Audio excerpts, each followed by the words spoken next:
নারায়ণগঞ্জের রূপগঞ্জে বিক্ষোভ মিছিল করেছে উপজেলা ছাত্রদল। লকডাউন কর্মসূচির নামে কার্যক্রম নিষিদ্ধ আওয়ামী লীগের অরাজকতা এবং নাশকতা সৃষ্টির প্রতিবাদে তারা বিক্ষোভ মিছিল করে।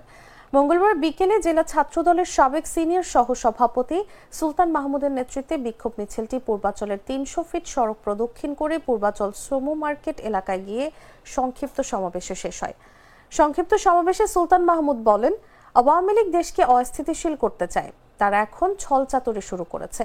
2024 সালের গণঅভ্যুত্থানে মানুষ ঐক্যবদ্ধভাবে আওয়ামী লীগকে প্রতিহত করেছিল।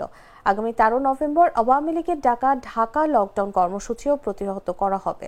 এ সময় বক্তারা বলেন, 13 নভেম্বর আওয়ামী লীগ ও তার দোসররা আগামী নির্বাচন বানচাল করার উদ্দেশ্যে ঢাকা শহর লকডাউন করে যে অবরোধের ঘোষণা করেছে সেটা কখনো বাস্তবায়ন হবে না।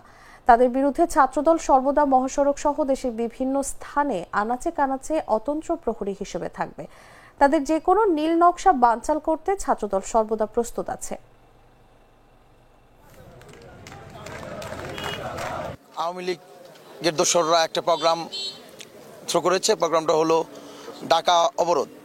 ঢাকাকে লকডাউন করার জন্য তারা যে কর্মসূচি দিয়েছে সেই কর্মসূচিকে বানচাল করার জন্য আমরা রূপগঞ্জ উপজেলা ছাত্রদল, শুধু রূপগঞ্জ উপজেলা ছাত্রদল না, বাংলাদেশের প্রত্যেকটি উপজেলা, প্রত্যেকটি ইউনিয়ন, প্রত্যেকটি পাড়া মহল্লায় ছাত্রদল অতন্ত্র প্রহরীর ভূমিকা পালন করবে এবং তাদের যেই নির্বাচন বানচালের নীল নকশা এটা রুখে দেবে ইনশাল্লাহ। আর